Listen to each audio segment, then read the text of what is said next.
unido al mío, entrelazado, como una prueba ante la ley del monte, que ahí estuvimos enamorados. Tú misma fuiste quien buscó la penca, la más bonita, la más esbelta. Y hasta dijiste que también grabara dos corazones con una flecha.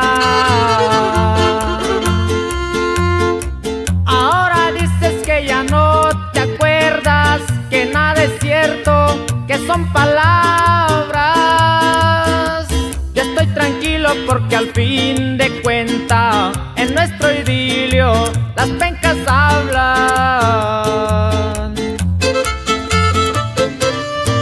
Con mucho cariño van mis saludos para la familia Carrillo. Hasta Morrurita, hasta Morrurita, hasta Morrurita, mi pueblo querido.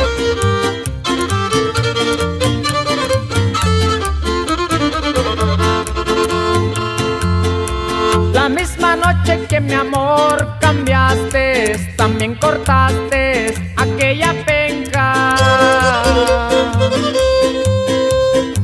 Te imaginaste que si la veía, para ti sería como una ofensa.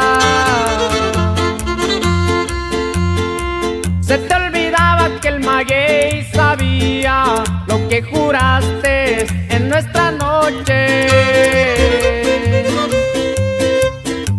y que a su modo él también podría recriminarte ante un reproche.